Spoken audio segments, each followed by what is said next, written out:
የመጽሐፍ ቅዱስ ማስረጃ አምጡልኝ ወይ ደግሞ የአባቶች ማስረጃ አምጡልኝ ብለህ ትጠይቃቸዋል። ያኔ መጽሐፍ ቅዱሳዊ ማስረጃም የለንም የአባቶች ማስረጃም የለንም ብለው ካሉና ሙሉ ለሙሉ የለም ብለው ካሉክ በስተመጨረሻ ምንድን ነው እያሉ ያሉት? እኛ ስላለን እውነት ነው እያሉት ነው። በቃ ስላልነው እውነት ነው ተቀበለን ነው እያሉ ያሉት። ትቀበላችኋለህ እንደዛ ማለት? እንደዛ አይሆንብህም ወይ? ምን ግን አሁን እንዳለህ ማለት ምንም እኮ እያቀር ማለት ለምሳሌ እንዴት ነው? ወይስ ቤተክርስቲያን ምንም ያለ መጽሐፍ ቅዱስ ማስረጃ ያለ አባቶች ማስረጃ ጀስት ስላለች ብቻ ተሰባስባ ስላለች ብቻ እውነት ይሆናል ማለት ነው? በቃ እሷ ስላለች ብቻ የሆኑ አባቶች ተሰባስበው ትክክል ነው ብለው ስላሉ ብቻ እንደዛ ከሆነ ለምን ካቶሊክ አትሆንም? ለምን አንድ ሰው ብድግ ብሎ ካቶሊክ አይሆንም? ካቶሊክም እንደዛ ብላለች። ምንም ታሪካዊ መጽሐፍ ቅዱስ ማስረጃ ሳይኖራት ታሪካዊ እንኳን አለ። አሁን ያልከው ነገር ስህተቱ ምንድን ነው? በ7ኛ ክፍለ ዘመን መታ ይህንን ትምህርት አይደለም ያመጣችሁ። ይሄ ትምህርት አስቀድሞ በ100 ዓመት ውስጥ ችግር ነበር በቤተክርስቲያን ውስጥ። ይሄ ማለት ቤተክርስቲያን ውስጥ የነበረ ነገር ነው። አውጥተው ስዕልን የሚያቃጥሉ ስዕልን የሚቃወሙ ኢኮኖክላስቲክ ብለህ ከገባክ ታሪኩን ታየዋለህ። ከዛ በፊትም ከ4ኛ ክፍለ ዘመን በፊትም ስዕል እንደነበረ ግልጽ ነው። ይህንን አንክድም። ማንስማማው ቅድም ቀጥታ የለም ያልኩት እኔ መስገድና ማክበሩን ነው። እኔ አልደረስኩበትም፣ ይሄን ነገር አላገኘውም። ስዕል ግን በብሉይ ኪዳንም ነበረ፣ በመጽሐፍ ቅዱስ ራሱ ቤተ መቅደስ ውስጥ ነበሩ ስዕላት። ይሄ መጽሐፍ ቅዱስ ላይ አለ። ስዕላትና ጣዖትን ቤተክርስቲያን ለይታ ታውቃለች። ስዕላትን የፈቀደችው ጣዖትን አይደለም። ይሄንን አውቃለሁ። ቤተክርስቲያንም ጣዖቱን አምልኩ ብላ አልሰጠችኝም። 7ኛ ጉባኤንም ጣዖት አምልክ ብላ አልሰጠችኝም። ለይታን የሰጠችኝ እችን ቤተክርስቲያን ደግሞ እቀበላታለሁ። እኔ ግን የሚያገባኝ ነገር ማለት ከቀጠለን ከዚህ መቀጠል አልፈልግም። እውነት ለመናገር ከአንዴ ጨርሳልና ሪፍሌክት ላድርግ። ምን ማለት ነው? አሁን ይሄ ቶፒኩን መለወጥ ነው የሚሆነው። ምክንያቱም ስዕላትን መጠቀም አይደለም ጉዳዩ። ስዕላትንማ እኛ ምን እንጠቀማለን? በቤታችን ውስጥ ቤተክርስቲያናችን ስርዓቱ ሊኖሩ ይችላሉ። በፍጹም ጉዳይ ግን እሱ አይደለም። ቆይ አንዴ አትግባ መሀል ላይ እንድታወራ ፈቅድ ይል አይደለ የሰማነህ? ቆይ አንዴ ስዕላትን መጠቀም አለመጠቀም አይደለም ጥያቄ። ካውንስሉ ምንድን ነው ክሌም የሚያደርገው? ሰብስቤ በማስረጃ እናወራለን። ልውረድ፣ እናንተ ቀጥሉ። እሺ ችግር ብቻ ግን ምንድነው ዋናው ፖይንት ሁላችሁም እንድትረዱ የምንፈልገው ነገር ስዕላትን መጠቀም ኢንጀነራል ምንም ኳሊፋይ ያልተደረገ ያልተብራራ ስዕላትን መጠቀም። ስዕል የማይጠቀም ማን አለ እንዴ? ስዕል መጠቀም መጥፎ ነው ብሎ ያለስ ማን አለ? ስዕላትን በቤታችን እናደርጋለን። በቤተ ክርስቲያን ውስጥም ሊደረግ ይችላል። ችግር የለብንም። እሱ አይደለም ዋናው ጉዳይ። ካውንስሉ ምን ክሌም ያደርጋል? ወንድማችን የሚያምነው የሁለተኛው የኒቅያ ጉባኤ ካውንስል ምን ብሎ ነው የሚያስቀምጠው ብለን ብንል ለስዕል መስገድ አናቴማ የሚሰጥበት ማለት ነው። ግዴታ ልናምነው ይገባል። የሐዋርያት አስተምሮ ነው። ቤተክርስቲያን አዘ ካቶሊክ ቸርች ያመነችው ነው ብሎ ክሌም የሚያደርጋቸው አስተምህሮዎች ምንድን ነው? ለስዕላት መስገድ፣ ስዕላትን መሳም፣ በስዕላት ፊት ማጠን፣ እነዚህ ነገሮች ነው። እኛ ማስረጃ ብለን ስንጠይቅም ከመጽሐፍ ቅዱስም ከታሪክም እነዚህን ስፔሲፊክ ነገሮች ለምን እራሳቸው ክሌም ስላደረጉ ማለት ነው።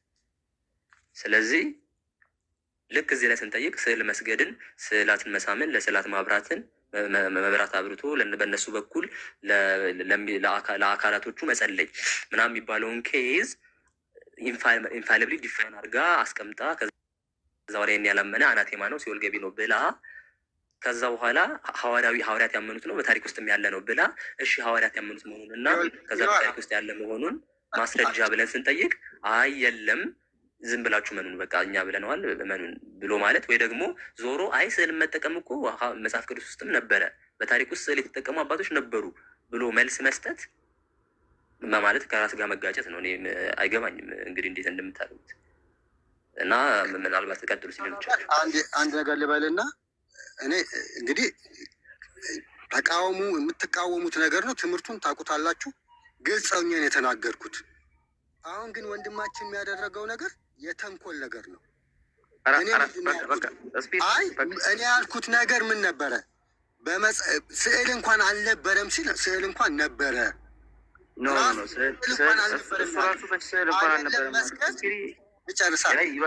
ይበቃል። እንትን እያደረግ ልጁም ሳንተር ሚስር ፕሬዘንት እያደረግከው እዚሁ እሱ ነው እንጂ የሚያደርገው ከዛ ታግ እየለጠፍክበት እሱ ያልከውን ነገር ነው ያለ መስገድ። አንተ ደግሞ 4ኛ ክፍለ ዘመን በፊት አልነበረም ሲል ነበር። አልነበረም አይደለም ያሉ እንዴ? ኧረ አልነበረም አይደለም ያሉ አልነበረም አይደለም ያለው እንዴ? እሺ የቀዳችሁ ሰዎች ትልኩልኛላችሁ። እኔ በደንብ ነው የምከታተል። አይደለም መስገድ እስካሁን ራስህ እየቀዳ ነበር። ይሄኔ ግን በቃ አሁን እኔ ሳራ መቅደት አልችልም። ልትወርድ ስለሆነ ይበቃሃል እያለህ የነበረው እሱን ስላልሆነ ማለት ነው።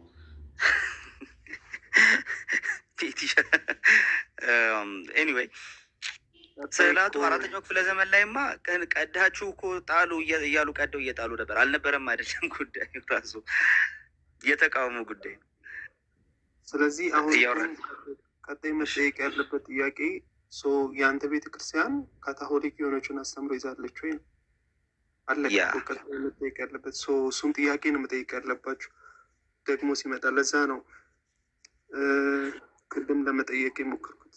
ስለዚህ መጽሐፍ ቅዱሱም ኮንፊርም ያላረገለት ዶክትሪን ይዟል። እስከ 5ኛው ክፍለ ዘመንም አይታመንም። ያው እስከ 5ኛ ምለው ምክንያቱም ዩናኒመስሊ ማሳየት እዛ ጋር የሚታዩ ነገሮች ትውፊታዊ ተብሎ ስለሚታዩ ማለት ነው። ስለዚህ ትውፊታዊም አይደለም እንዲሁም ደግሞ መጽሐፍ ቅዱሳዊም አይደለም። ስለዚህ ይሄንን ሆልድ አድርጋ የተገኘች ቤተክርስቲያን እውነተኛይቱ ቤተክርስቲያን ነች ወይስ አይደለችም ነው ቀጣዩ የሚነሳው ጥያቄ። ምክንያቱም ዶግማ ነው። ይህን ካልተቀበል ከአናቴማ ነው የሚል ውግዝ ነህ፣ ስለዚህ ወደ ሲኦል ትገባለህ ይልሃል ማለት ነው ሲፒሮስ። ስለዚህ ይህንን ሆልድ አድርጋ የተገኘች ቤተክርስቲያን ለአውግስቲን ስታስቀምጥለት እውነተኛይቱ ካቶሊክ ቤተክርስቲያን ነች ይላል። አይደለም፣ ለእሱ አይደለችም፣ ለየትኛውም አይደለችም ነው። ስለዚህ አሁን ቀጣዩ መጠየቅ ያለበት አንተ ያለበት ቤተክርስቲያን ሪሊ ናት ወይ ነው። ይሄ ነው፣ ይሄን መመለስ ያለበት። ለማንኛውም ቀሲስ ዲበኩሉን እያዩዋቸው ነው። ቀሲስዬ ቢገቡ ደስ ይለናል። ኢንቫይት እያደረኳቸው ነው። ከቻሉ ይግቡ። ቀደም እንትን ላለው ነገር ቀደም ያልኩት ሌሎቻችሁ ይሰማል አይደለ? ጆ ይጨርስና ትቀጥላለህ። ይሰማል ጆ? እሺ አይ መጽሐፉ እንድታነቡ ነው። እሺ አነብላችኋለሁ። ቀደም ያልኩት ከ3ኛው ክፍለ ዘመን በፊት ደግሞ ያ ከ3ኛው ሳይሆን 4ኛው ክፍለ ዘመን በፊት ጨርሶ አብዛኛው አባቶች ማለት ነው ጨርሶ ስዕላትን የሚቃወሙ ነበሩ። ምንድን ነው የሚባሉት? ብቻ ፍጹም ተቃዋሚዎች ነበሩ። እሱን የተናገርኩት አሁን ሲጀመር ስዕል ጥቅም ላይ መዋሉ በቤተክርስቲያን ታሪክ ውስጥ ያለም አይደለም እያልኩ የነበረው አርጊመንቴ ስለ ስዕላት መስገድ፣ ስዕላትን ስዕል ስሎ በፊቱ መስገድ፣ ስዕሉን መሳም፣ ሻማ መብራት፣ እነዚህ ነገሮች ነው እንግዲህ እንትን የሚያደርገው ዶግማዊ አድርጎ ታሪካዊ አድርጎ የሚደነግገው። ለዚህ ነገር ማስረጃ አምጣ ብለን ስንጠይቅ ስዕል እኮ ኦልድ ቴስተመንት ላይ ነበረ፣ ስዕልን እኮ አባቶች ይጠቀማሉ ብሎ ማለት ጉዳዩን ቶፒክ ቼንጅ ማድረግ ነው የሚል አርጊመንት ያቀረብኩት። ከዛ ደግሞ አደርጌ አይደለም ለስዕላት መስገድ፣ ለስዕላትን መሳም፣ በስዕላት ፊት በስዕሉ ፊት ለስዕሉ አካል መጸለይ ምናምን የሚባሉትን ነገሮች ማስረገጥ ይቅርና ከ3ኛው ክፍለ ዘመን በፊት እንደውም አብዛኞቹ አባቶች ስዕላትን የሚቃወሙ ነበሩ የሚል ነገር ነው ያቀረብኩት። እሱን ነው እያልኩ ያሉት ለማጥራት ያህል፣ ሌሎቻችሁ ግራ እንዳትጋቡ ማለት ነው። አንድ ጊዜ የኢትዮጵያውን አነብላችኋለሁ ደግሞ ከዛ ወገኖች እንደው ብትገቡ አሪፍ ነው። እሱም ከማንበብ በፊት ግን ሶሪ እድሜ የአናሎጂካል ማለት ሮንግ አናሎጂካል የሆነ አርጊመንት ነበር ስጠቀም የነበረው። ለምሳሌ የሶላ ስክሪፕቸርን ሀሳብ ሲያነሳ ነበር። ማለትም ስላሴ የሚል ቃል መጽሐፍ ቅዱስ ውስጥ ባይኖር የስላሴ ዶክትሪኑ መጽሐፍ ቅዱሳዊ መሆኑን ማወቅ አለበት ብዬ አስባለሁ። ፍቅር ስላልሆነ ማለት ነው። በጣም ዊክ አርጊመንት ነው። ምክንያቱም የትኛውም ትምህርት ለምሳሌ ሆሞሺየስ የሚለውን የግሪክ ቃል ስለ ክርስቶሎጂ ሲያነሳ ነበር አንድ ፖይንት፣ እሱንም ማለት ነው። ስለዚህ ትክክል እንዳልሆነ እንዲያውቅ ብዬ ነው። ትክክለኛ እንትን አይደለም፣ ሙግት አይደለም ስጠቀም የነበረው። አፍተሮል መጽሐፍ ቅዱስ ብቻ ስናምን መጽሐፉ ዩኒክ ኳሊቲ ያለው ኢንፋሊብል አውቶሪቲ ሊያደርገው የሚችል ዩኒክ ኳሊቲ ያለው ሌላ ቦታ ላይ የሌለው የምንለው ነገር አለን። እሱ ብቻ አይደለም፣ ሌሎች ነገሮች ከክሌሪቲ ጋር ተያይዘው ይነሳሉ። ከሌሎችም ነገሮች ጋር የምናነሳቸው ነገሮች አሉ። እነሱን ሪሊ ገብተን መጽሐፍ ቅዱስ ውስጥ ነው እንትን የምናወጣቸው ሲጀመር ራሱ ማለት ነው። ሶ የአይከን ቬኔሬሽንን ግን በዛ ደረጃ ማድረግ አይደለም። በመጀመሪያዎቹ 400 ዓመታት ውስጥ ጭራሽ ነው ልናገኘው ማንችለው፣ ትምህርቱን ራሱን ነው ልናገኘው ማንችለው ነው ፖይንቱ ራሱ ማለት ነው። ስለዚህ ሮንግ አናሎጂ ነው እሱ፣ ብዙ እንትን የሚያስብል ነገር አይደለም። ኤኒዌይስ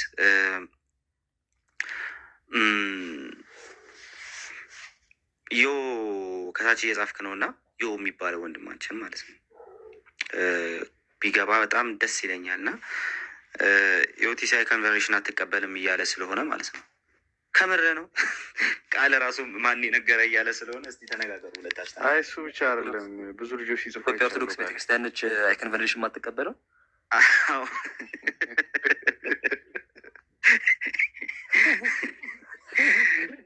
ሰከራ ነው ይሻላል። አይ አርጊመንት ይሻላል እውነት ለመናገር ከሌሎቹ አይሻልም ይሄ።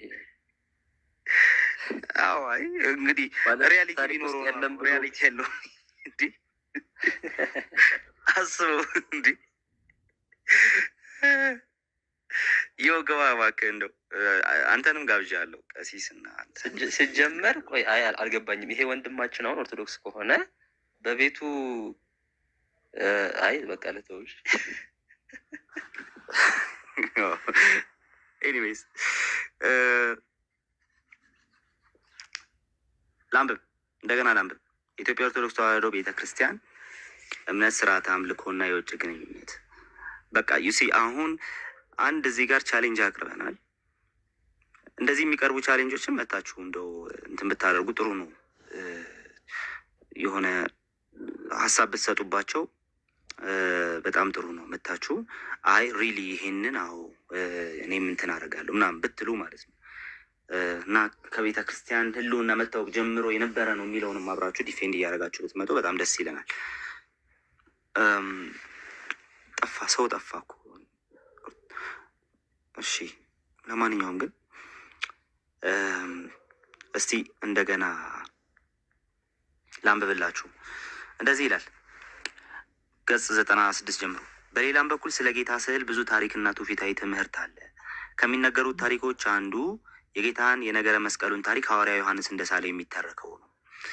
ዮሐንስ ወንጌላዊ በዕለተ ዓርብ እንዳየው አድርጎ ጌታን ስሎታል። ስዕሉም አይሁድ አስቀድሞ በኢየሩሳሌም ራቁቴን ሰቀሉኝ፣ አንተ ዳግመኛ በሮም ትሰቅለኛለህ ወይ የሚል ድምፅ አሰማ ይላል። ከዛ በኋላስ ወዲያው ከለሜዳ አስታጥቆ ስሎታል።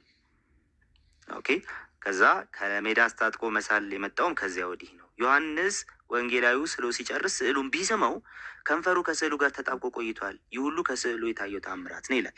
በነገራችን ላይ ወንድማችን ስፒር ቅድም ኧረ መጽሐፍ ቅዱሳዊ አይደለም ብሎናል። ሲጀመር ከዮሐንስ ነው ስዕል መሳል ራሱ የተጀመረው። ስዕሉን መሳል ብቻ ሳይሆን ስዕሉን መሳም ራሱ የተጀመረው ከዮሐንስ ነው። ወይል እንግዲህ እንቀጥል። ቤተ ክርስቲያን በሐዋርያት ስም በዚህ ደረጃ ትዋሻለች። ቤተ ክርስቲያን አትሳሳትም የምትሉን ወገኖቻችን በሐዋርያት ስም እንዲህም ይዋሻል። ኤኒዌይ እንቀጥል። የእመቤታችንን ስዕል ተጣብቆ የቀረው ከንፈሩ ስዕሉ ላይ ነው። የእመቤታችንን ስዕል የመጀመሪያ የሳለ ወንጌላዊ ሉቃስ ነው። በእኛም ቤተ ክርስቲያን የጸሎትና የመዝሙር መጽሐፍት የእመቤታችንን ስዕል ወንጌላዊ ሉቃስ መሳሉን ይናገራሉ ይላል። ይሄ ደግሞ ወንጌላዊው ሉቃስ ነው የማርያምን ስዕል የሳለው እያለ ነው። ኤኒዌይ ገድል ነው። የኢትዮጵያ ኦርቶዶክስ ተዋሕዶ ቤተ ክርስቲያን እምነት፣ ስርዓት፣ አምልኮትና የውጭ ግንኙነት የምን ገድል? በዚህ መጽሐፍ ላይ ሁለቱም ጳጳሳት አሁን ያሉትም የቀደሙትን ጳጳስ በሁለቱ እትሞች ላይ ማለት ነው በጭራሽ ይሄ ለአንድነት መወያየት እንኳን ቢኖር ይሄ የቤተ ክርስቲያናችን የማይፋለስ ትምህርት መሆኑን እንድታውቁ ብለው ነው የጻፉት። እዚህ መጽሐፍ ላይ ያለው ነገር ይችላል። አዎ እንዴት አልችልም? እንዴት እነሱ ይሻላል ላይ በጣም ሬሌቫንት ነው። ገጹን የመጀመሪያውን ገጽ ታይትሉን አስነበባቸውና ከዛ በኋላ ይሻላል። ኦኬ እሺ፣ ይሄኛውን መጀመሪያ ተመልከቱት። ገጽ 96 ላይ ነው ያለው። ይሄ መጽሐፍ አክቹዋሊ ለእንትን ለሁለት ምናምን ተቆርጧል።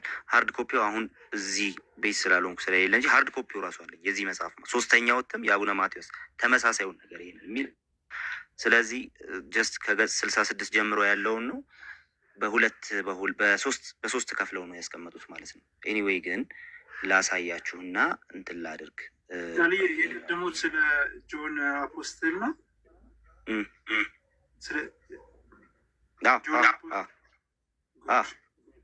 ኤኒዌይ ቆይ ይሄኛውን ላሳያችሁና ይሄ መጽሐፍ ነው። ይሄ መጽሐፍ ነው። ይሄ መጽሐፍ የኢትዮጵያ ኦርቶዶክስ ተዋሕዶ ቤተ ክርስቲያን እምነት፣ ስርዓት አምልኮት እና የውጭ ግንኙነት። ኦኬ፣ እምነት፣ ስርዓት አምልኮት እና የውጭ ግንኙነት። ይህ የእምነት ስርዓትና መጽሐፍ በብፁዕ ወቅዱስ አቡነ ጳውሎስ ቀዳማዊ ፓትርያርክ ርዕሰ ሊቃነ ጳጳሳት በኢትዮጵያ ቤተ ክርስቲያንን እድገት ለማፋጠን ባላቸው ጽኑ ምኞት ባሳዩት ጥረትና በሰጡት መመሪያ መሰረት ተዘጋጅቶ ለሁለተኛ ጊዜ ታተመ ይላል በትንሣኤ ዘጉባኤ ማተሚያ ቤት። ከዛ ይኸው ጳጳሱ እኚሁና አዘጋጆች እኒህ ናቸው። ከዛ አቡነ ማቴዎስ 3ኛ እትሙ ላይ አቡነ ማትያስ ሀሳብ እንትን ብለዋል፣ ሀሳብ ሰጥተዋል እዚህ መጽሐፍ ላይ ማለት ነው። እና 3ኛ እትም እንዲታተም አድርገዋል። ኤኒዌይ ግን ራሴ የጻፍከው ነው ይላል ከበረ ነው። ኤኒዌይ ግን ሊቃውንትን እንዲህ ይዘረዝራል። 18 ሊቃውንት ከዛ 4 ሊቃውንት ደግሞ መጽሐፉን ገምግመዋል። ኦኬ 4 ሊቃውንት መጽሐፉን ገምግመዋል።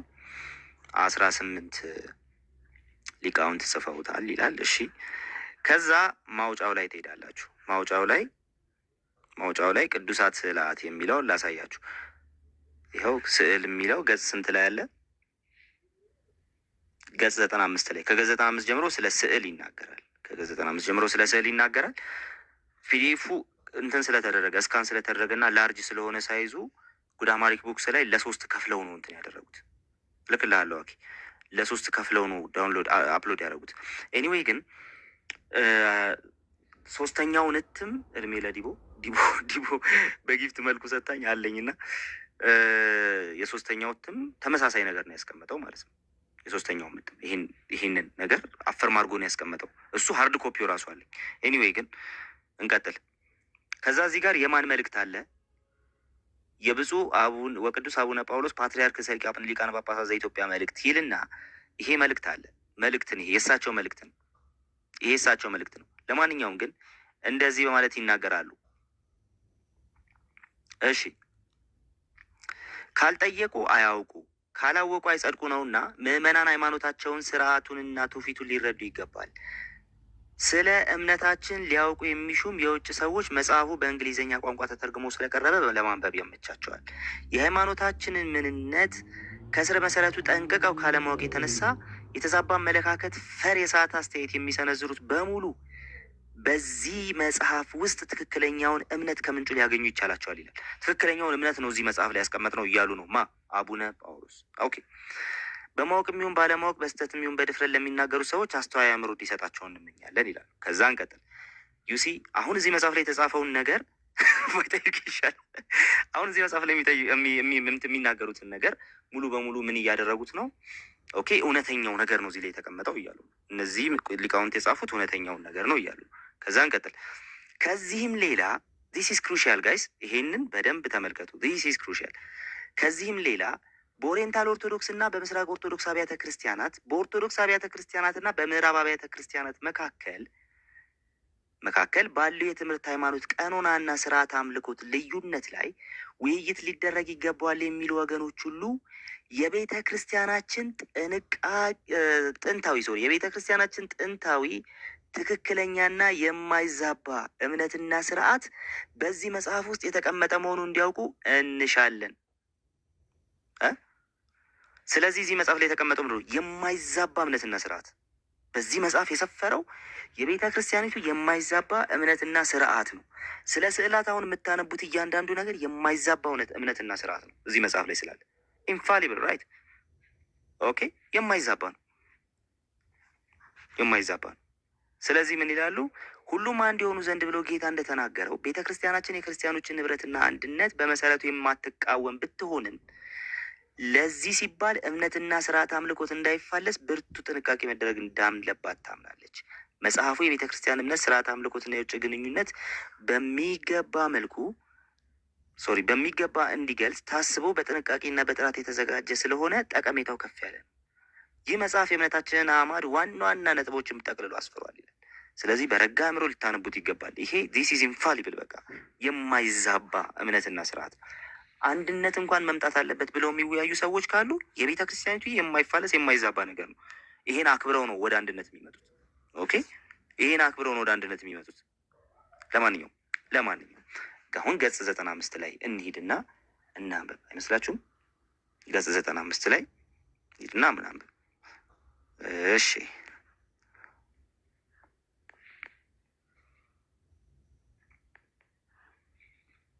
አሁን የቤተ ክርስቲያኒቱ የማይዛባ እምነትና ስርዓት ነው የተቀመጠው። ስለዚህ ቤተ ክርስቲያኒቱን የማይዛባ እምነትና ስርዓት ለስዕላት ላነብላችሁ ነው። ዝግጁ ናችሁ? እንቀጥል። እንደገና አንብቡ። በሌላም በኩል ስለ ጌታ ስዕል ብዙ ታሪክና ትውፊታዊ ትምህርት አለ ይላል። ከሚነገሩት ታሪኮች አንዱ የጌታን ነገረ መስቀሉን ታሪክ ሐዋርያ ዮሐንስ እንደሳለ የሚቀርበው ይላል። የማይዛባ እምነትና ትምህርት፣ እምነትና ስርዓት፣ የቤተ ክርስቲያኒቱ የማይዛባ እምነትና ስርዓት አስምሮልኝ። ዮሐንስ ወንጌላዊ በዕለተ ዓርብ እንዳየው አድርጎ ጌታን ስሎታል። ስዕሉም በከመ ሰቀሉን የአይሁድ ቅድመ ራቄ በኢየሩሳሌም ዳግመ ተሰቅለኒኑ በሮም የሚል ድምፅ አሰምቷል ይላል። ወዳቂ፣ ተነሽ፣ ሰያፍ የሚሉ ነገሮች አሉ። እኔ እነሱን አላቃቸውም፣ ግን ግዕዙ ያን ያስቀምጥና አይሁድ በሮም ራቁቴን ሰቀሉኝ፣ አንተ ዳግመኛ አይሁድ በኢየሩሳሌም ራቁቴን ሰቀሉኝ፣ አንተ ዳግመኛ ተሰቅለኝ እንዲሁ ብሎ ተናገረ ይላል። ስዕሉ ተናገረ። ከዛስ ወዲያውም ከለሜዳ አስታጥቆ ስሎታል። ከለሜዳ አስታጥቆ መሳል የመጣውም ከዚያ ወዲህ ነው። ዮሐንስ ወንጌላዊም ስሎ ሲጨርስ ስዕሉን ቢስመው ከንፈሩ ከስዕሉ ጋር ተጣብቆ ቆይቷል። የቤተ ክርስቲያኒቱ የማይዛባ ትምህርት እና ስርዓት ከንፈሩ ከስዕሉ ጋር ተጣብቆ ቆይቷል። ይህ ሁሉ ከስዕሉ የታየው ተአምራት ነው። የቤተ ክርስቲያኒቱ የማይዛባ እምነት ማለት ነው። ከንፈሩ ከስዕሉ ጋር ተጣበቀ ማለት ነው። ፊኒሽ። እሺ፣ ቀጥሎ ያለውን ደግሞ እንመልከት። የእመቤታችንን ስዕል በመጀመሪያ የሳለ ወንጌላዊ ሉቃስ ነው። በእኛም ቤተ ክርስቲያን የጸሎትና የመዝሙር መጽሐፍት የእመቤታችንን ስዕል ወንጌላዊ ሉቃስ መሳሉን ይናገራሉ ይላል። ከዛ ሰላም ለስዕልኪ እንተ ሳላ በእዱ ሉቃስ ጠቢብ ወንጌላውያን አሃዱ ይላል። ኦኬ፣ ከወንጌላውያኑ አንዱ ጠቢቡ ሉቃስ በእጁ ለሳለሽ ላንቺ ሰላምታ አቀርባለሁ። ለማ ለስዕሉ ሰላምታ አቀርባለሁ። አይከን ቬነሬሽን የለም። ኧረ እባክህ ይኸው አይከን ቬነሬሽን ለስዕሉ ሰላምታ አቀርባለሁ። ሉቃስ ለሳላት ስዕል ሰላምታ አቀርባለሁ ይላል። መልክዓ ስዕል የቤተ ክርስቲያኒቱ የማይዛባ እምነትና ስርዓት። እሺ፣ ከዛ እንቀጥል። ስዕል በቤተ ክርስቲያን ሁለት አይነት መልእክት አለው። ከእነዚህም አንዱ ተአምራት ነክ የቅዱሳት መጽሐፍት ታሪኮችን ማንበብ ለማይችሉ ሰዎች ለማስረዳት ነው ይላል። ስለዚህ ይህ ምንም እንትን አይደለም፣ ችግር የለውም። ሁለተኛው ደግሞ ማንንም ሳይፈራና ሳያፍር ስለ ሃይማኖቱ መስክሮ በሰማዕትነት የሞተ ወይም ስለ ዓለምና ስለ ራሱ በመጸለይ መላ ሕይወቱን ከፍትወታት እኩያት አጋንንት ጋር በመጋደል ያሳለፈውን ሰማዕት ወይም ጻድቅ በስዕል ለማስታወስ በስዕሉም አማካኝነት እያንዳንዱ ምዕመን ለስዕሉ ባለቤት ያለውን ክብርና ፍቅር ለመግለጥ ነው። ይሄን ማን አረገው ነው ጥያቄው። ለማንኛውም ግን ይቀጥላል። በስዕል ፊት ቆሞ መጸለይ ከባለ ስዕሉ ረድኤትን በረከትን መለመን መማጠን ነው። ለስዕል የጸጋ ስግደት መስገድ፣ ስዕልን መሳለም በስዕሉ አማካኝነት ለስዕሉ ባለቤት ክብርና ፍቅርን ለመግለጥ ነው ይላል። በስዕል ፊት ቆሞ መጸለይ ከባለ ስዕሉ ረድኤትን በረከትን መለመን መማጠን ነው። የቤተ ክርስቲያኒቱ የማይዛባ እምነትና ስርዓት። ለስዕል የጸጋ ስግደትን መስገድ የቤተ ክርስቲያኒቱ የማይዛባ እምነትና ስርዓት። ለስዕል ምን መስገድ? የጸጋ ስግደት ለስዕል ይገባል። ለስዕል አንሰግድም የምትሉ ሰዎች ስዕልን መሳለም በስዕሉ አማካኝነት ለስዕሉ ባለቤት ክብርና ፍቅርን ለመግለጥ ነው። ስለዚህ ለስዕል የጸጋ ስግደት የምትሰግደው በስዕሉ አማካኝነት ለስዕሉ ባለቤት የጸጋ ስግደት ለመስገድ ነው። ፖይንት። ይኸውም የቤተ ክርስቲያን ሕልውና ከታወቀበት ጊዜ ጀምሮ የነበረ ጥንታዊ ትውፊት ነው። ኦኬ፣ የቤተ ክርስቲያን ሕልውና ከታወቀበት ጊዜ ጀምሮ የነበረ ጥንታዊ ትውፊት ነው። የቤተ ክርስቲያኒቱ የማይዛባ እምነትና ስርዓት። እንቀጥል። በቤተ ክርስቲያናችን ስርዓት ለተሳሉና በጸሎት ለከበሩ የእመቤታችን የቅዱሳን መላእክት፣ ጻድቃንና ሰማዕታት ስዕሎች የጸጋ የአክብሮት ስግደት ለስዕሎቹ ማለት ነው። ጻድቃንና ሰማዕታት ስዕሎች የጸጋ የአክብሮት ስግደት፣ አስተብርኮና አድኖ ማቅረብ እንደሚገባ ቤተ ክርስቲያናችን ታምናለች፣ ታስተምራለች። ቅድመ ስዕልኪ ይሰግድ፣ በስዕልሽ ፊት እሰግዳለሁ። ወለስዕለ ወልድኪ እገኒ። ኦኬ። ለልጅሽም ስዕል ማርያም ድንግል ማርያም እማዶኒ። መልክዓ ስዕል ላይ የተቀመጠ ነው። ይሄ መልክዓ ስዕል እንደሚለው እንደዛ በስዕልሽ ፊት እሰግዳለሁ፣ በልጅሽም ስዕል ፊት። ኦኬ። ወይ እንግዲህ ተነሽ ሰያፍ አላውቅም፣ ረስቼዋለሁ። ኤኒዌይ ግን መልክዓ ስዕልን እየጠቀሱ የሚናገሩት ነገር ለስዕል ስግደት እንደሚገባ ነው። ለስዕልሽ ይሰግዳለሁ እንዳለ ሉቃ ከወንጌላውያን መሀል አንዱ ለጠቢቡ ሉቃስ ለሳለው ስዕልሽ እሰግዳለሁ ሰላም እላለሁ የሚለውን የመልክዓ ስዕልን ትምህርት ጭምር ይዞ መጥቶ የቤተ ክርስቲያኒቱ የማይዛባ እምነትና ስርዓት እዚህ ላይ የተመሰረተ ይላል። ወይ እኛ ጥያቄ እየጠየቅን ያለ ነው በዶግማው እናውራ ብላችኋል። ዶግማ ካልሆነ ኑና ኦፍኮርስ ዶግማ አይደለም ብላችሁ ተናገሩና ከዛ ቀጣዩን ነገር ደግሞ ትሄዱበታላችሁ። ኦኬ። ይሄ ግን የቤተ ክርስቲያኒቱ የማይዛቡ እምነትና ስርዓቶች መካከል አንዱ ነው። ምንም ልታደርጉት በማትችሉት መልኩ አንድነት እንዲመጣ ከሌሎች ጋር እንወያይ ብትሉ እንኳን ይሄንን ይዛችሁ ይሄ ዋናችሁ ነው ይዛችሁ ነው አንድነት እንዲመጣ ብትወያዩት። ይሄ አይነካብንም ብላችሁ ነው የምትወያዩት። ሰው ወደ ኦርቶዶክስ መሄድ የሌለበት ሰው ኦርቶዶክስን ኮንሲደር ማድረግ የሌለበት ሰው ከኦርቶዶክስን መውጣት ያለበት አንዱ ከነዛ ምክንያቶች መካከል አንዱ ይሄ ነው። ቤተ ክርስቲያኒቱ መምህራኖቻችሁ ሐዋርያቱ ያላረጉትን፣ ያላሉትን፣ ያላስተማሩትን በሐዋርያቱ ሕይወት ያልተከሰተውን ሁሉ ሆኗል፣ ተከሰቷል፣ አስተምረዋል፣ በቤተ ክርስቲያን ውልደት ጊዜም የነበረ ነው ብለው ተናግረዋል። ዋሽተዋል። ስለዚህ በትምህርታችሁ ክርስቶስን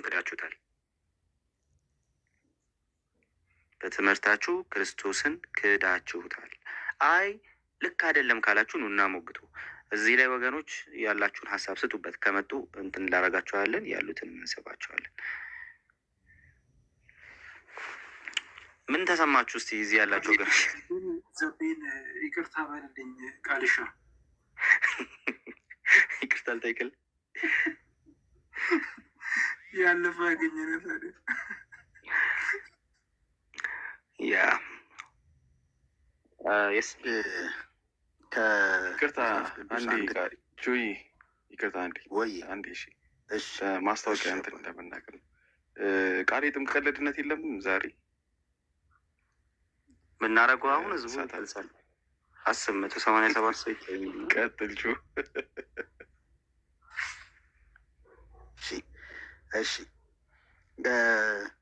ዘዳግም ምዕራፍ 4 ቁጥር 15 ላይ ያለ ቃልና 5 ላይ ያለውን ማንበብ እፈልጋለሁ።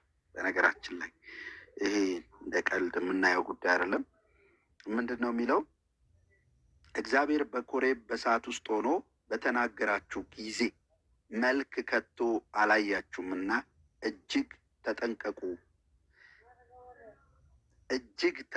ነው የሚለው። እንዳትረክሱ የተቀረጸውን ምስል የማናቸውንም ነገር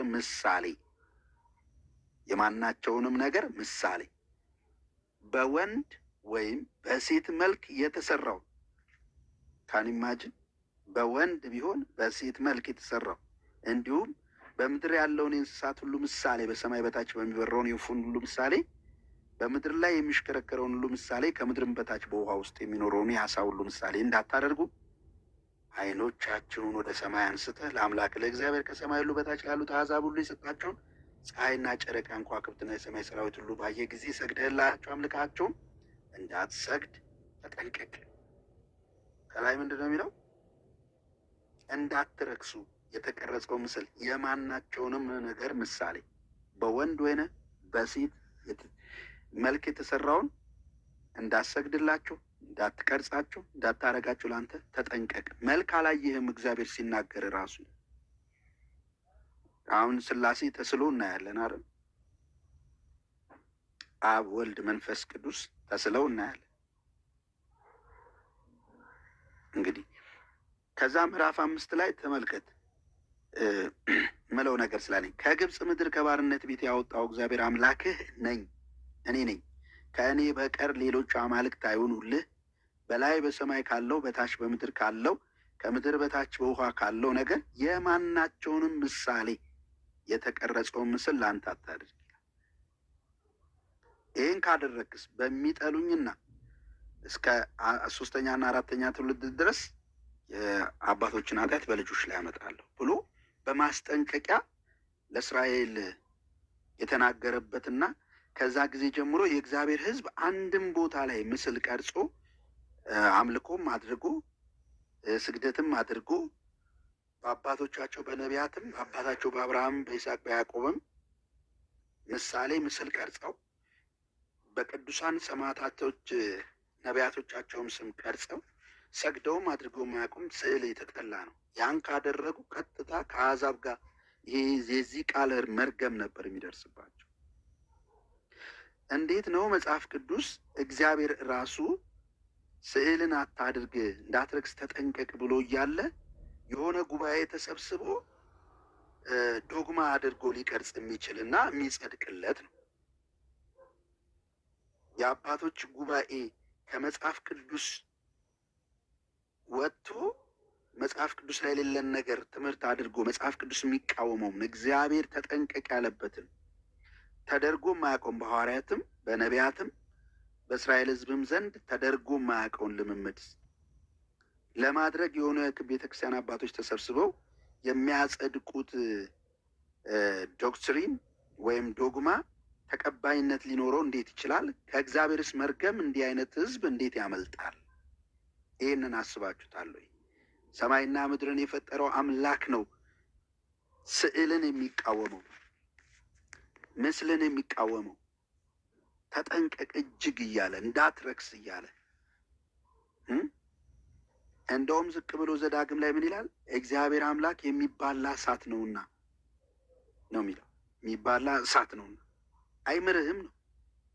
ለስዕል የምትሰግድ ከሆነ ስዕል የምትቀርጽ ከሆነ በወንድም ምሳሌውም በሴት እንዲሁም በሚሽከረከሩ በእንስሳትም ሆነ በአራዊቶች ምሳሌ አድርገህ የምታደርግ ከሆነ እንደ አሕዛብ የእግዚአብሔር ሕዝብ ከሆነ አይምርህም፣ ምሕረት ርኅራኄ የለውም፣ ተላልፈሃልና። እግዚአብሔር በኮሬብ ላይ እንግዲህ ለሕዝቡ ሰማይና ምድርን በሚያናጋት ወዳጆቹ በምንም አይነት መልኩ የሆነ ጉባኤ ያጽድቆታልና በቃ ኢንፋለብለው ልትል የምችልበት ምንም አይነት ራይት የለህም።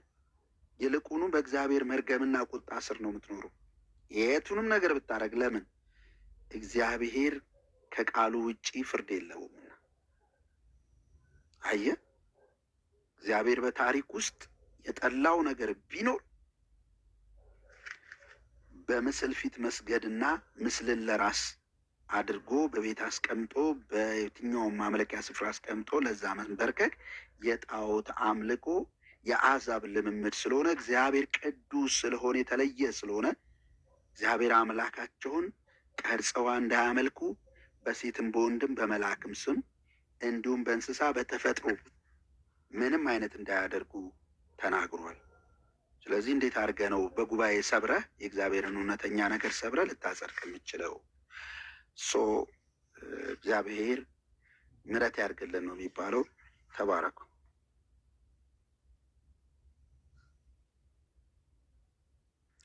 ተባረክ ጆ። ጋይስ እየገባ አይመስልም? እሺ ይህን ላቅርብና አጋፔ ያለ ስለዚህ ሪከርድ ይደረጋል። በዚህ ጉዳይ ላይ ኦፊሻል የሆነ የዲቤት ጥሪ እኛ ይህ ሰዎች ኦርቶዶክስን ኮንሲደር እንዳያደርጉ በጣም ትልቁ ምክንያት ነው ብለን እንወስደዋለን። ምንን? ለስዕል የሚደረግ የጸጋ ስግደትን፣ በስዕል ፊት የሚደረግ ስግደትን ይህ መጽሐፍ ቅዱሳዊ ነው። በቤተ ክርስቲያን ታሪክ ዘግይቶ የመጣ ነው። ባዕድ ልምምድ ነው። ስለዚህ ክርስቲያኖች ይህን ልምምድ ሊለማመዱ አይገባም። ይህ መጽሐፍ ቅዱሳዊ ነው። ስለዚህ በዚህ ምክንያት ደግሞ ኦርቶዶክስን ወይም ደግሞ አይከን ቬኔሬሽንን የሚለማመዱ ማናቸውንም ተቋማት ማንም ሰው ኮንሲደር ማድረግ የለበትም ክርስትናን ከፈለገ ብለን እናምናለን። እናንተ ደግሞ ይህ ትምህርት እውነተኛና መጽሐፍ ቅዱሳዊ ነው፣ ክርስቲያኖችም ገንዘብ ሊያደርጉት የሚገባቸው ነው የምትሉ ከሆነ ይፋዊ የውይይት ጥሪ እዚሁ እያቀረብን እንገኛለን። ስለዚህ አይከን ቬኔሬሽን ላይ መወያየት የምትፈልጉ ኦርቶዶክስ አፖሎጂስቶች እኔ እዚህ ጋር አለው መልህቅ ወይም ደግሞ ጆ አለ፣ ከዛ ዴቭ ወይም ደግሞ ኢፒ ክርስቲያን አለ። ስለዚህ ከሶስታችን አንዳችን ይህንን የውይይት ጥሪ እያቀረብን ስለሆነ ከሶስታችን አንዳችንን መርጣችሁ መወያየት ትችላላችሁ። ሌሎቹንም እዚህ ያላችሁትን ማለት መወያየት ትችላላችሁ። ይህን የውይይት ጥሪ ግን ኦፊሻል አድርገነዋልና እስቲ መታችሁ ተወያዩበት ለማለት እንወዳለን። ለማንኛውም ግን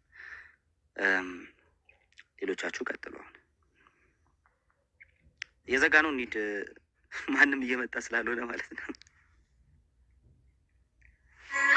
ምናልባት ጆ ወይ ቃሌ በዚህ ርዕስ ላይ ብዙ ጊዜ የሚነሳው ኦብጀክሽን እኛ ለስዕሉ ባለቤት እንጂ ለስዕሉ አይደለም የሚል ነው እና በዚህ ርዕስ ላይ የአውግስቲን ኮቴሽን አለ ካስታወስከው ማለት ነው። ግልጽ አድርጎ የሚቃወመው እንግዲህ የለም በጭራሽ ይላል። ይሄ ልጅ እስኪ ያስገባው ማለት ሎጎስ ላይ ገባ ባትልፋ ቃል በቃል አስገባዋለሁ ና ግባ እስኪ ምንድን የለም በጣም ደፋር ነው በኢየሱስ ስም። ይህን እያነበብኩት እኮ ፊት ለፊት ያለ እኮ ጽሑፍ እኮ ነው እንዴ ምን ሆነ? ሰርቻር ጊድና ጌታ ኢየሱስ ድረስ ሽታው የለም። ኧረ ንስሐ ግባ በል ቃሌ በዚህ ርዕስ ላይ አውሩና እኔ አንዳንድ ሀሳቦችም መጨረሻ ላይ ይላል። እሺ ኤቢ ያለክ ኤቢ እስካሁን ድረስ በስማ ሚዩት አድርጎ ሌላ ቦታ ሰፊ ውይይት ላይ ነበር አሉ። ኤቢ አለ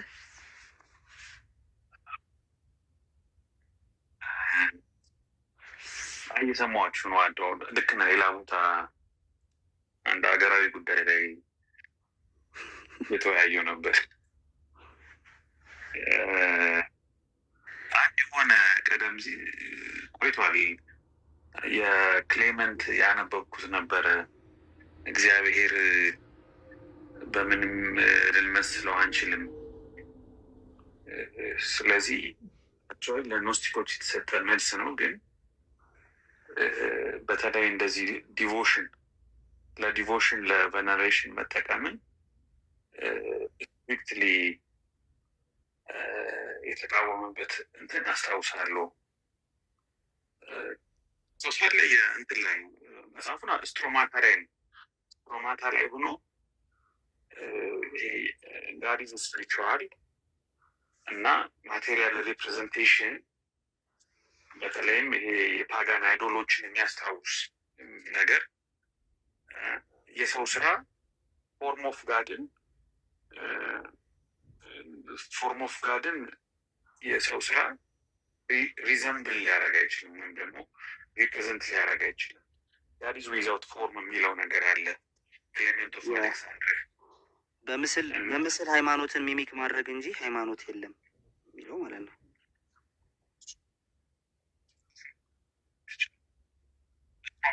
ቡክ ሰቨን እንደሆነ አውቃለሁ፣ ግን ቡክ ሰቨን ብዙ ቻፕተሮች ስላሉት ኤግዛክት የትኛው ቻፕተር ላይ እንዳለ አላስታውስም። ግን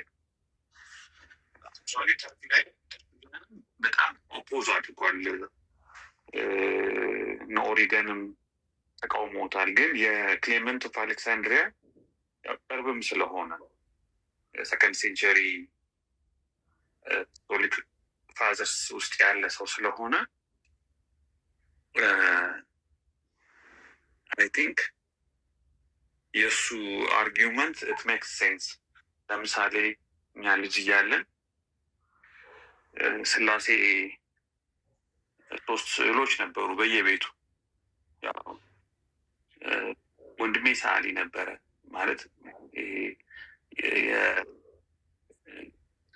መተዳደሪያው ቮኬሽኑ አይደለም፣ ግን ስዕል ይወድ ነበር እና የማርያምን ስዕል ይስል ነበር፣ የስላሴን ስዕል ምናምን በእስክሪብቶ ይስል ነበር እና ለብዙ ምታት ስላሴ ሲባል እስከ ቅርብ ጊዜ ድረስ እነዛ ሶስቱ ሰዎች ሸምገል ያሉ አንድ አይነት ስዕል ምናምን እንትን ያሉ ይመጣሉ። ስጸልይ ራሱ በጣም ያስቸግሩኝ ነበር። አይምሮዬ ላይ እነሱን አስብና አይ ዶንት ኖ እንደዚህ አይነት ኤክስፔሪየንስ እናንተ ገጥሟችሁ እንደሆነ አላውቅም። በጌታ ራሱ ሆኜ ለአመታት በቃ ቁጭ ተንበርክኬ ስጸልይ እነዚህ ሰዎች ይመጡብኝ ነበር አይምሮዬ ላይ እና አይምሮዬ ስላቸው ነበር። ያ ምን ያህል እግዚአብሔር በጣም ሚኒማይዝ ያደርገውና እግዚአብሔር ለመረዳት ራሱ ሲገለበጥ ይመስለኛል። አስበው ይህንን ነው ጨምረው።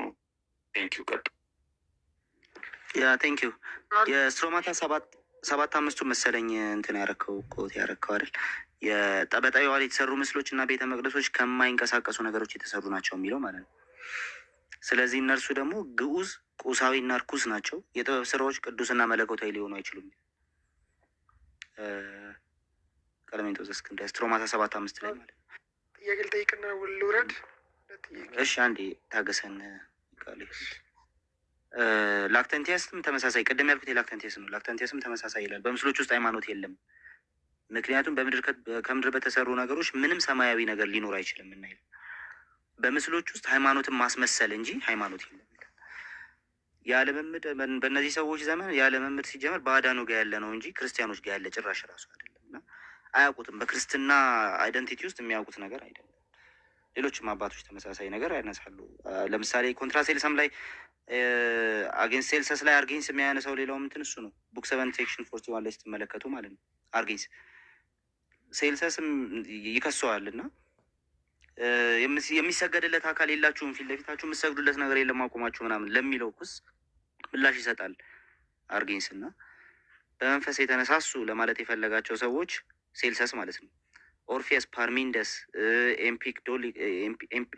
ኢምፔዶክለስ ወይም ራሱ ሆሜር እና ሄሲዮድ ቢሆኑም የትኛውም ሰው ቢሆን እነዚያ መመሪያቸውን የተከተሉት በእግዚአብሔር ቃል አንድ አምላክ ወደ ሆነ የቃሉ አባት ይመለከቱ ዘንድ በኢየሱስ ክርስቶስ ትምህርት ቤት እየተማሩ አለ ስኩል ኦፍ ክራይስት ምስሎችንና ሐውልታትን እንዲሁም የአይሁድን አጉል እምነቶች ሁሉ ከካዱት ይልቅ እንዴት በተሻለ መንገድ እንደሚሄዱ የላቀ ሕይወት እንደሚመሩ ሊያሳየን ይገባል።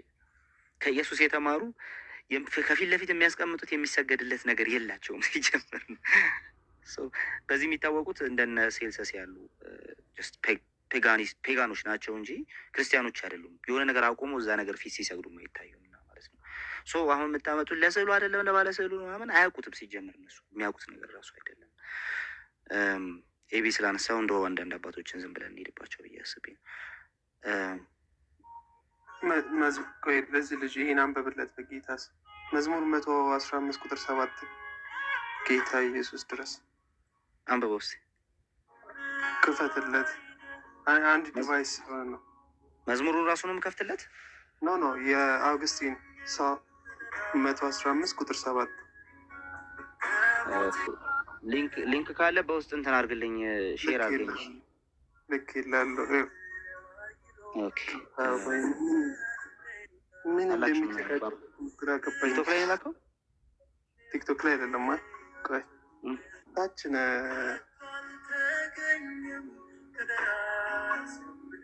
ያው እሺ 115 እኔ ነግሬው አሁን ይጨቃጨቀኛል። ታውቃል ሙሉ ሳያነብ መጣ። or they have mouths and speak not, eyes have they end see not። አፍ አላቸው አይናገሩም፣ አይን አላቸው አይመለከቱም። they have ears and hear not፣ ጆሮ አላቸው አይሰሙም። noses have the end smell not፣ አይሰሙ አያሸቱም፣ አፍንጫ አላቸው አይሸቱም።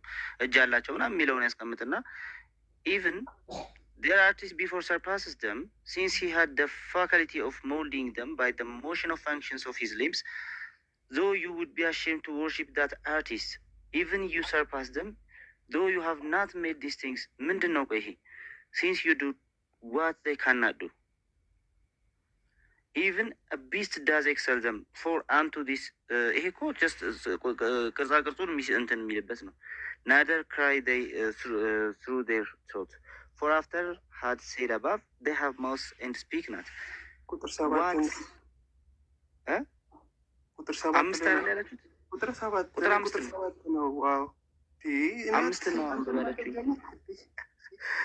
ያለ መዝሙር 115 ቁጥር 5 ጀምሮ ሀሳቡን ያስቀምጥና ከዛ ቁጥር 7 ላይ ይሄዳል። በጌታ ስም አንድ የሆነ ሰው ሲያቀርበው ሰምቼ በኢየሱስ ተመልከቱት። but it will be said, we also have very many instruments and vessels made of materials or metal of this description for the purpose of celebrating sacraments. ቅዱሳን ሚስጥራትን ሴሌብሬት የምናደርግባቸው ብዙ እቃዎች አሉን፣ ማቴሪያሎች አሉን፣ ንዋያተ ቅዱሳት which being consecrated by these ministrations are called holy, ቅዱስ ብለን የምንጠራቸው in honor of him who is thus worshipped for our salvation.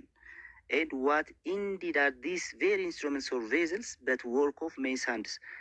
ታዲያ እኛ ራሳችን የምንጠቀማቸው እነዚህ እቃዎች ቅዱስ ብለን የምንጠቀማቸው እቃዎች ራሳቸው በእጅ የተሰሩ አይደሉም ወይ? አሁን ልዩነታቸውን ሊያስቀምጥ ነው እዚህ ጋር ማለት ነው።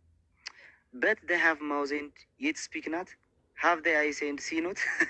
ከዛ በኋላ እነዚህ አሁን ለተርጎምለት ረይድ pray unto them because through them we pray to God ይላል። አንብቦ ይሄኛው ከዚህ ጀምረ ካነበብከው ነው እንትኑ የሚያደርገው ኮንቴክስቱ የሚይዘው ማለት ነው። እነዚህ አሁን አፍ እያላቸው የማይናገሩት አይነት ናቸው አይነት ነው። ሪቶሪክ have they eyes and see not፣ አይን እያላቸውስ የማያዩ ናቸው። ሪቶሪክ ነው አሁን መልሱ አይደሉም የሚል do we pray unto them because through them we pray to God አይደለም። በእነሱ በኩል ወደ እግዚአብሔር እንጸልያለን፣ ስለዚህ ወደ እነሱ እንጸልያለን። አሁንም ሪቶሪክ ነው ነው መልሱ የሚሆነው። this is chief cause of this insane profanity that figure resembling the living person. ኢንሴን ነው ይሄ እብደት እኮ ነው ራሱ። ይሄን ማለታችሁ ይሄ ፊገር የሚኖረውን ሰው የሚመስለው ይሄ ሊቪንግ ፐርሰንን የሚመስለውን ፊገር which induces men to worship it፣ ሊያመልኩት ሰዎች መጠጋታቸው ራሱ ይሄ እብደት ነው። it has more influence in the minds of the miserable persons። እንዲህ አይነቱን ነገር የሚያምን ሰው አይምሮ ሚዘራብል የሆነ ሰው ነው እንዴ። ይሄንን ላይክ ቨሪሽን ነው የመጣው ቃል በጌታ ስም ራስህን ነው በካልቻ ያልከው እኮ። ስለዚህ እኔ ነኝ እንጂ ያመጣሁልህ። ሶ ዱ ዊ ፕሬይ አንቱ ዘም። አሁን ለምሳሌ በእነሱ በኩል ወደ እግዚአብሔር እንጸልያለን አይደለም ነገርየው። አሁን ለምሳሌ ጀስት ሚሉህ አንዳንድ ጊዜ ማለት ነው። ሀሳቡን ከተረዳው ያ እንደ ጣዖታቱ አይደሉም እነዛ።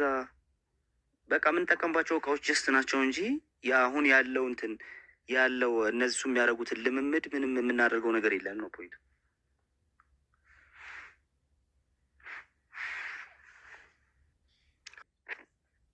አሪፍ እንትን ዛሬ የተነሳው ነጥቦች አሪፍ ናቸው። በተለይ ደግሞ በዚህ በስዕላት ላይ ትዝ አይላለኝም እንጂ አንድ ካውንስል ነበረ። አንደኛው ካውንስል የትኛው እንደሆነ ሲኖድ ኦር ካውንስል በጣም ሲሪየስ የሆነ እርምጃ የወሰደ ካውንስል አለ። ኢዘር ሄሪያ ይሁን ካውንስል ኦፍ ሄሪያ ወይም ኮንስታንቲኖፕል ወይም ሲኖድ የሆነ ሲኖድ በዚህ ጉዳይ ላይ በጣም የምታስታውሱት ከሆነ ውጭ ስለሆንኩኝ ነው። ካውንስል ኦፍ ኤልቪራን ነው ቅድም እያወራንበት ነበረ። ኦልቬራም አለ ሄሪያም አለ። ካውንስል ኦፍ ሄሪያም አለ ሲኖድ ኦፍ ኮንስታንቲኖፕልም አለ መሰለኝ። አንድ በጣም ሲሪየስ እርምጃ የወሰዱት እንደውም ሄሬሲ ነው፣ ሌላው ደግሞ አደልትሪ ነው ብለው በጣም የኮነኑት አለ። በዚህ ጉዳይ ላይ አንዳንዶች የተለያየ በተለይ ከስንተኛው ነው ከአምስተኛው ጀምሮ እንደ ይወድቃል አንዴ ይነሳ ነበር ይሄ ነገር እና ኦልቬራ በጣም ልክ ነህ። ትዝ ይለኛል ኦልቬራ እንደውም መሞት ይሻላል የሆነ ያሉት ነገር አለ። ስዕላትን ቬነሬት ከማድረግ መሞት ይሻላል ሳምቲንግ ትዝ ይለኛል። አንድ ጊዜ ከዳኒ ቤት ገብተን እያየነው ነበረ እና በጣም ሲሪየስ የሆነ እንትን ያደረጉት። ሁለተኛ በፖስትልስ በመጀመሪያው ሴንቸሪ የነበሩት ያው ጁሾች ናቸው። እነ ፖል እነ ጴጥሮስ ሁሉም ሐዋርያቶቹ ጁሾች ስለነበሩ ጁሾች ደግሞ ለስዕል ያላቸውን እንትን ቅድም ጆኒም እያወራ የሰማሁት ነበረ። በጣም የተለየ አመለካከት ነው ያላቸው። በፍጹም ያው በጣም ያው ዘጸአት ላይም ብዙ ቦታዎች ላይ እንትን ብሉይ ኪዳን ላይ ሲሪየስ የሆነ እንትን ነው ያለው እና አይ ቲንክ ወደ 3-4 እንትኖች ሲኖዶሶቹን ጨምሮ በዚህ ጉዳይ ላይ ሲሪየስ የሆነ እንትን እንደወሰዱት እዚህ ይለኛል ለማለት ነው። ኦኬ ያ ቀድሞ በነበሩ ሎካል ካውንስሎች ሎካል ናቸው ብላ ነው የማይቀበሏቸው። ሎካል በሆኑ ካውንስሎች ተመሳሳይ ነገሮች ተነስተዋል። ሶ ካውንስል ኦፍ ኤልቪራን ስንመለከት ጀስት ሌሎቹም ካውንስሎች አሉ። ኤሪያ አለ። ያኛውን ኮንስታንቲኖፕልን አይረው ነው አላየሁትም እሱን በደንብ ሁለቱን ግን ማየት እንችላለን ማለት ነው። እና አፍተር ኦል ስቲል ኮንክሉድ ልናደርግበት የምንችለው አንድ ነገር አለ። እሱ ምንድን ነው? አይከን ቬነሬሽን በምንም አይነት ሁኔታ መጽሐፍ ቅዱሳዊም አይደለም። ስፒር አምኖልናል። እሱን አጌንስት ሂዝ ካውንስል ቢሆንም ግን አምኖልናል። በቤተክርስቲያን ታሪክ እጅግ ዘግይቶ የመጣ ባዕድ ትምህርት ነው። ነገር ግን ቅድም ኦልሬዲ አቅርበናል የውይይት ጥሪ በተለይ በአይከን ቬነሬሽን ላይ ቤተክርስቲያናችሁ የምታምነውን ነገር እናንተ ራሱ ታምኑበታላችሁ ወይ? እሱ ብቻ ሳይሆን አይከን ቬነሬሽን እንደ ዶግማ አይደለም ምናምን እያላችሁ ብትመጡ አይከን ቬነሬሽንን ኢ መጽሐፍ ቅዱሳዊ ነው ብሎ አንድ ሰው ግን ኦርቶዶክስ መሆን እፈልጋለሁ ቢል የሚኖረውም አራ ምናምን ካላችሁ አፍተሮል ያንን ያሉት ጳጳሱም ያሉት ያንን ነው። አቡነ ጳውሎስም አቡነ ማትያስም ያሉት እሱን ነው። የማይዛባ እምነትና ስርዓት ነው። ስለዚህ እንደው ብትመጡና ብታወሩን በጣም መልካም ነበረ። በጣም ጥሩ ነበር ብትመጡና ብታወሩን። ያው እንግዲህ ማውራት አልቻላችሁም።